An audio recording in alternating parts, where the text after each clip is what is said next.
150 years after Henry VIII brought the Protestant Reformation to England, the decisive battle was fought.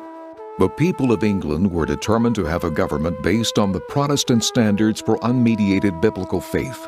When King James II wanted to return the country to the Roman Catholic authority, Parliament deposed James from the throne and called for his daughter Mary and her husband William of Orange to take control. This was the Glorious Revolution. England gladly welcomed the Protestant king and queen, which meant a more powerful representative government in Parliament, along with the continuity of the Protestant faith. In the meantime, James II, having escaped to France, formed an alliance with King Louis XIV. James, eager to regain power, returned to Ireland with a French army intent on claiming Great Britain for France. On July 12th in the year 1690, the forces of King William of Orange and James II met for battle at the Boyne River. King William was victorious. Great Britain remained Protestant, and the Glorious Revolution was won. King William's stand on the principle of individual freedom in faith meant other religions were accepted and all citizens considered equal in Great Britain. Over the last 400 years, the Protestant standards have been the underpinnings of freedom in government, of personal faith, of community outreach, and have made up the character of Great Britain and all the countries she bore, including America. This was not really England against Ireland. This was the forces of Protestant tolerationism from William of Orange, Holland, against the forces of French absolutism under the despot Louis XIV. The emotional and psychological impact of the Orange Parades cannot be underestimated. Much is at stake. Many ancient lines and deeply held convictions converge at these parades. How can a day that celebrates faith and history, tradition and family, be such a lightning rod? Northern Ireland is 6 counties in the northeastern part of the island. It was carved out as a state in 1921 because pressure for an independent Ireland from the nationalist community. The British government had decided to grant an independent Republic of Ireland. The Protestant people of Ireland were against a united Ireland. They wanted to stay British. They are British and they remain British even though they're born in Ireland. And in the 6 northeastern counties which now comprise Northern Ireland, the vast majority of the population was Protestant and Unionist, wanted to stay British. And so those 6 counties opted out of the independent Ireland, and the majority of people, mainly Protestant but also some Roman Catholics, still wish to remain British and for Northern Ireland to remain part of what is formerly the United Kingdom of Great Britain and Northern Ireland. That is the country we belong to. For some reason in the late 1980s, the Republican movement, by that we mean Sinn Féin and the IRA, the Republican movement decided to start attacking the Orange Order in the late 1980s. So since 1989, we've had 246 Orange Halls burnt. In fact, it's 247 because another one was burnt last night. We see the Orange Institution as being the organisation which can unite a diverse number of people from different Protestant backgrounds. The Protestant people had a way of connecting through lodges, which is what people did in those days, and building kind of solidarity, common ground, trade credit unions, looking after each other in times of deprivation, supporting one another, often when they were a minority, and keeping their flame alive and always connecting it with the church, whether it were Methodist, Anglican, Baptist, Presbyterian, always connecting their group identity with something bigger than the group, which was their Christian or church identity. This proved to be enormously successful in keeping the culture alive. It is to this day, although today it is under threat. The Glorious Revolution strengthened the parliamentary government and established religious freedom for all citizens. The Orange Order was founded to protect these ideals and to remind the people of the core beliefs and traditions of their forefathers. The Orange Order was formed in 1795 as an organisation, although prior to that there had been, for the previous 105 years, since 1690, There had been celebrations by diverse groups with orange in their name to celebrate the victory at the Battle of the Boyne in 1690, which was a victory for the Protestant cause, but which brought civil rights and civil liberties to all people in the British Isles. Well, the core belief is that you believe in the Lord Jesus Christ. That is one thing. If you don't, you can't be an Orangeman. And your loyalty to the British Crown, also very important. Then the other aspect is the cultural and fraternal aspects of the institution. That's also very important. A recent internal survey by an English university indicated that about 47% believed that the religious aspect was the most important aspect of the institution. About 45% believed that the fraternal and cultural aspects were just as important. We believe that every man, woman or child has a right to worship the Lord as he feels and as he believes. The tradition now would appear to be as important now as ever. The Protestant community within Northern Ireland would feel under threat. This is a very safe way to show off our tradition. We're not being violent, we're just meeting, we're talking to each other, we have a Christian gathering. We don't wish to offend anybody, we try not to offend anybody, but there's certain things that we do. Americans have reason to care very much about the Orange Order and their traditional parades. The faith and freedom principle that the parades celebrate is fundamental to the Declaration of Independence as well as the Constitution.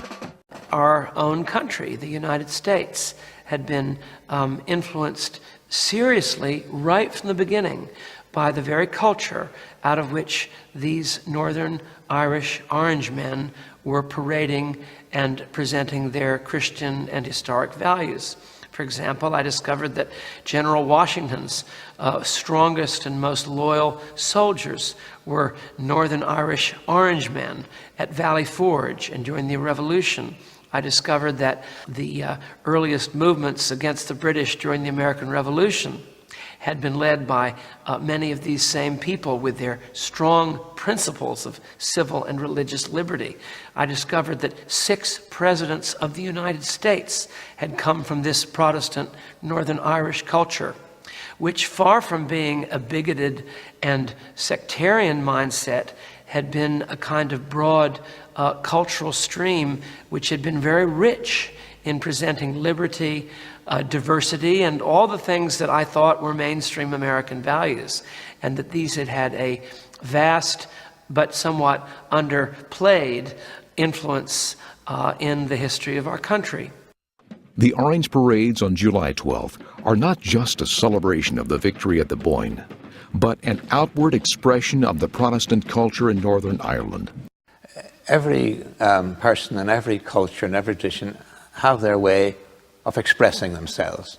Most people express themselves by speaking, others express themselves by writing, others express themselves by drama, and there's so many different ways. And the way the Orange Order express themselves is basically through parading. That is their way of saying, we are the Orange Order, we stand for civil and religious liberty for all and special privileges for none. And this is our way of doing things. It's our way of life. Children growing up in the Orange Lodge are exposed to this culture at an early age. And last night, there was 2 joined here last night. And it made me feel very proud, because they'd been juniors, came up through the juniors. And it's very nice to see them doing that. At least you feel you're doing something worthwhile. My son, who's 7 years old, is a member of the Junior Lodge. I hope that he would grow up to become a member of the Senior Lodge, because I think it'll make him a better person within himself. It'll give him a way in his life to look ahead. It forms you, I think, to be a better person. Being a child in the Orange Lodge was just a way of life. You know, you got to meet a lot of friends and got to go to different activities, and it was something you always looked forward to. The children in the lodge attend more of a social group. They come along to meet friends and to learn about the lodge and to hopefully develop into the senior lodge. Well, it's a day where you meet other Protestants. Everybody, it's a joyful day. It's a day to celebrate. You meet people maybe you haven't met for a year. So it's a day to get together. It's a day to enjoy. Most people go to the platform, listen to the religious service that's there, and then also to the political speeches. To me it means a day out, a carnival day, a day that we can have fun together. Not political, just of our traditions that we have grown up with. Definitely nothing political. It's mostly religious.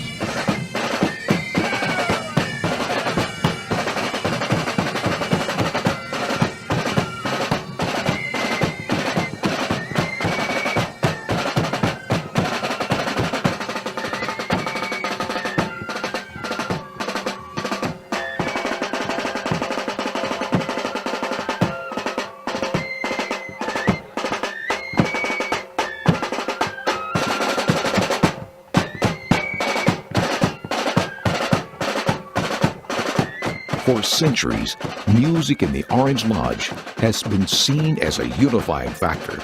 Qualitative psychological research in Northern Ireland over the past 20 years, which I've been involved in quite largely, we have explored the psychological role of bands and marching and parades.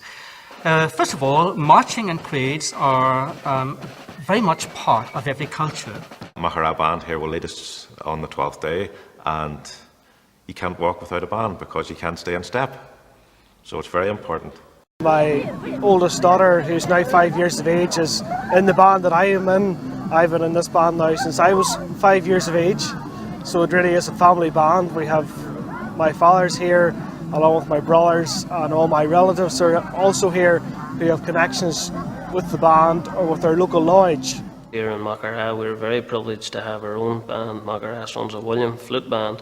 And they have been going for many years. I think they're dated back as far as the early 1900s. Music now, especially for the young ones, it's usually when the young ones they join the junior lodge, and then I seem to lose them before when they come to about 13, 14, for they join the band. So they do. And I think it keeps... It occupies them, and it keeps them out of trouble, so it does. And it's a tradition, so it does. It's our culture. Here in Northern Ireland, we now find that accordion bands, having interviewed many of these young people, the accordion bands tend to be evangelical by orientation. They tend to play and oriented towards hymns from the hymn books, from Sangster, from Moody, and from the Anglican Church hymnal. And many of these people are very much involved in supplementing church music. They're non-political, and they're mostly rural by structure. The role the band plays for young people in the town is it helps to bring them into a group of people and gets them to socialise with each other, and it helps them to interact with each other, and it brings out their musical skills, and it encourages them to take part in team building things and becoming a team as a band. And it keeps them off the streets and keeps them away from drugs, etc. and all, because they're always in with the band and doing different activities. It keeps them out of mischief, keeps them away from maybe bad influence in life like the paramilitaries.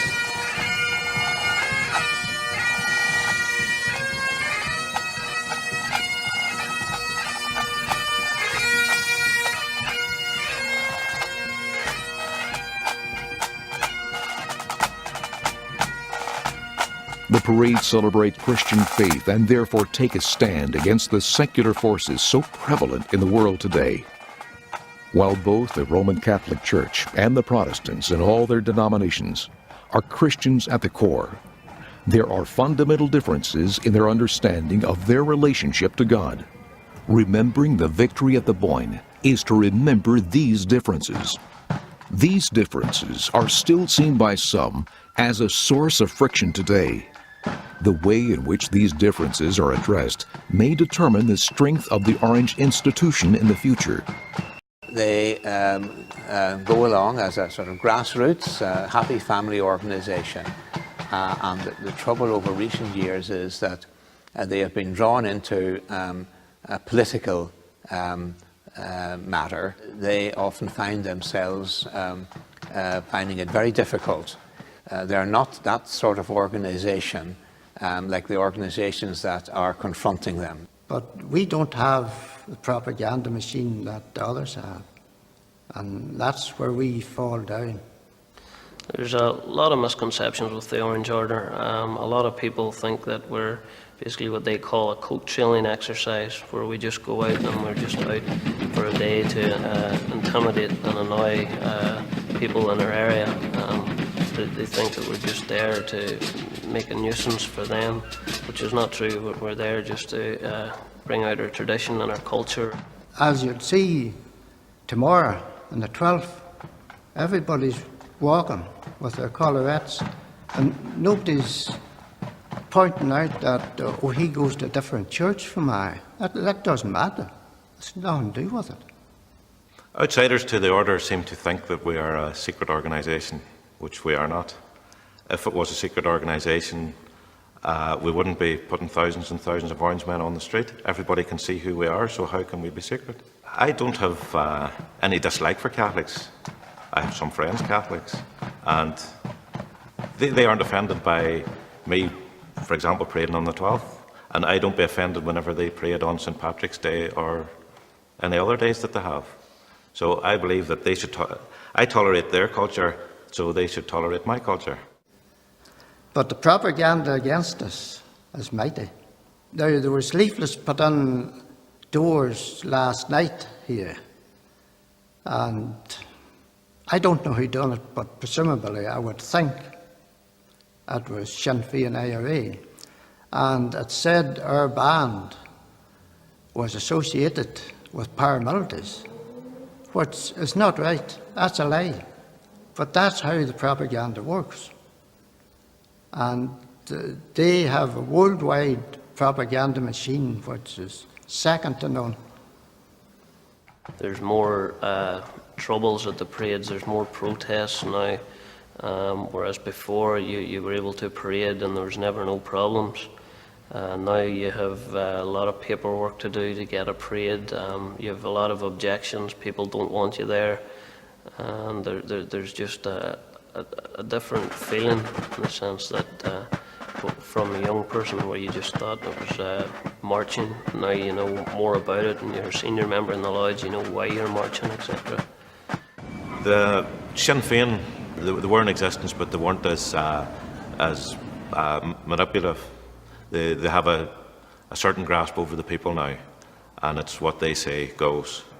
To me, a paramilitary, doesn't matter whether it's orange or green, is wrong. That's wrong. The traditions of the Orange provide the people with an anchor to the past and a sense of direction for the future.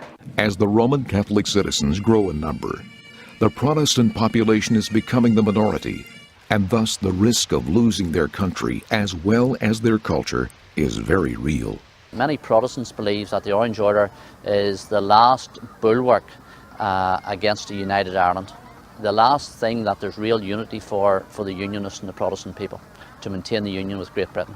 Because parading is so much part of the Orange Order expressing themselves for what they are, that means that to object to a parade is seen to object to the culture and tradition of the Orange Order, the Protestant way of life. And I would like, if the Roman Catholics, some of them at least, would come out and watch us. Because we have nothing against them. We're not against them in no way. But we demand the right to have our own and look after our own culture, the same as they do. Like, we don't object to them, so we don't have Gaelic matches or anything else. That's up to them. So why can we not be the same? I'd like to see a resolution to this problem that people can reasonably live with, and I hope that people will be able to get on with their lives together and build a future for themselves and for their families. There always are extremes on both sides, which is always a problem to get together.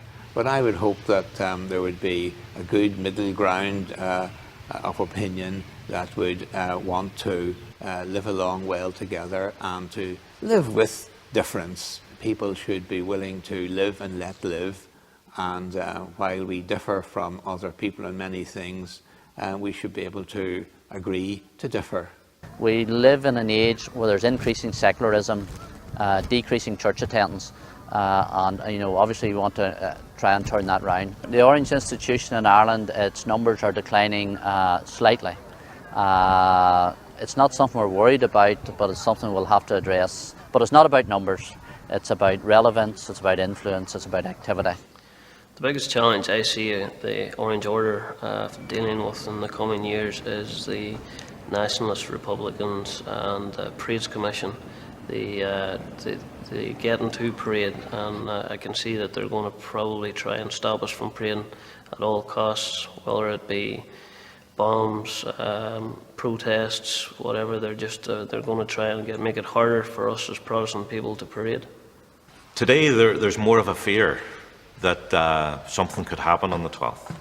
As in previous years, part of our parade in Maghera has been rerouted, and there's been protests and whatever, and there's the fear that something will happen. 4 years ago, our Sunday parade to the local church, I was opening the hall the morning of the parade, and there was a bomb at the door. It was a hoax bomb, but still the fear was there that it was a bomb, and also along the route there was another bomb. So there's those fears now which didn't exist 20 years ago. Well, you march along, and maybe to get from one Protestant area to another, you have to go through a Catholic area. But usually it's mostly a mixed area. It could be a majority of Catholic in the area, but there's always Protestants in the area too.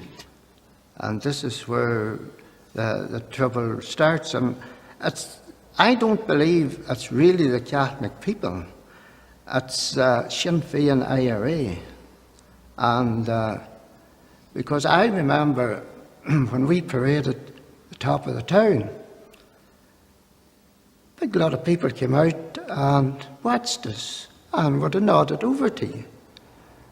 But since the trouble started and Sinn Féin IRA has got so strong, that seems to have stopped. And I think, I think it's because they've been warned. Well, the reason for marching along certain routes it has been traditional. As in Maghera, we have paraded Maghera town as a whole from the late 1700s. So we feel that as it is the Queen's Highway, we are entitled to walk the Queen's Highway. Now, through a very determined and small group of what I regard as really intolerant people, they have been told that there's going to be a protest tomorrow. And this has put a kind of shadow over what is a short-term and genuinely 4th of July family parade.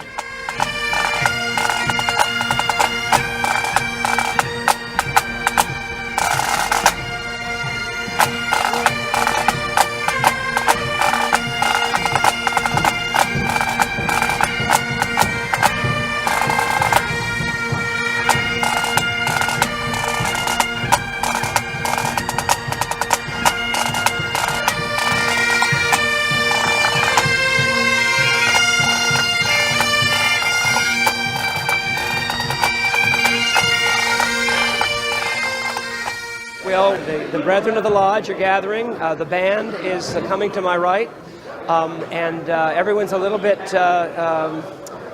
cautious about the outcome of this morning. The general vibe is essentially positive, but the concern is for the children, the young people who march with pride, and there's a little bit of My sense is there's a little bit of worry in the air, but it's not overwhelming. But at the last minute, a couple of people, probably from outside, have stirred things up and gotten some people to have a spontaneous demonstration at what's called the top of the town, where we make our turn, which is fully legal. The route has been approved by the government. It's all set. And there may be a demonstration there. And what is always the fear is that it might possibly turn angry. Someone might throw something.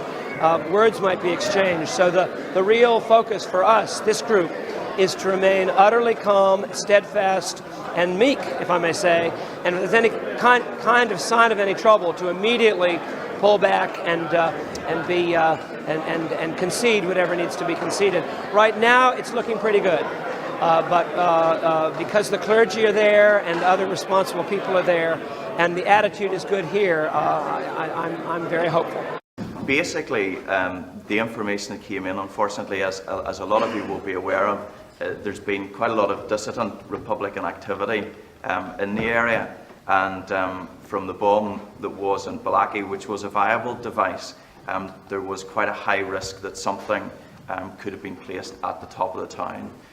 So Jeffrey and myself have been in contact with the police just about the situation, and really, to be honest, there was no way that they could guarantee your safety. There's a protest in the town this morning at the Upper Main Street, and they're planning to do a sit-down protest on Blacker Route on the road. So, in the interest of the whole community and peace, and I have decided that we will go down Hull Street and not take the upper end of the town, mainly due to the fact that we have so many young ones in the band and the Junior Lodge.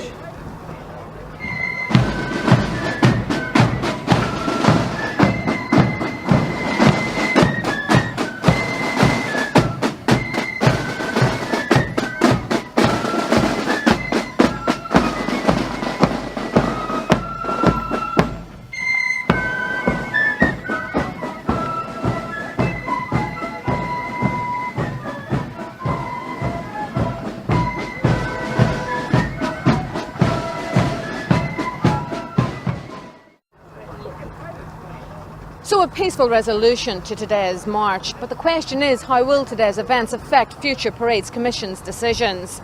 Tracy McGee, UTV Live, Mahara.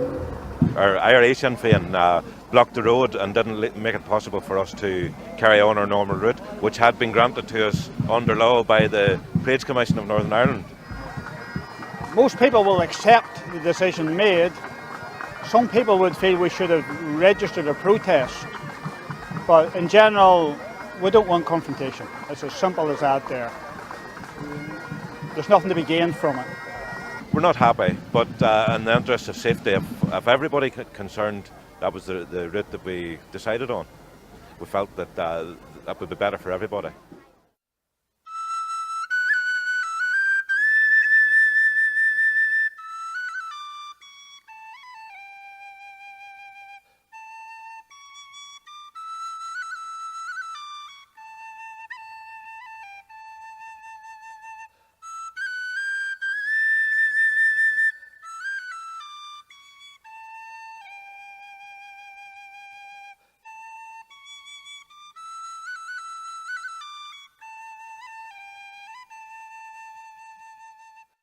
It's like any other organisation. If you keep chipping away at it, you end up with nothing. And it's just the same as anybody's religion. If they keep taking a bit out and a bit out, you end up with nothing at all. And my hope is in God, and I would say that where this sort of situation comes up anywhere, for people to be sure to depend upon God, and whatever their problems might be in life, to learn from this situation that God is the sovereign Lord. Well, sure I am an Ulster Orangeman, from our inside I've came to see my Glasgow brethren all of honour and of fame, and to tell them of my forefathers who fought in days of yore. All on the 12th day of July, in the sash my father wore. Sure, it's old, but it is beautiful, and her colours, they are fine. It was worn in Derry, Aughrim, and a Skellin and a point. But my father wore it as a youth in the bygone days of yore. And it's on the 12th I love to wear sash my father wore. Well, here I am in Glasgow town, you boys and girls to see, and I hope that in good orange style you all will welcome me. A true brigade, that's just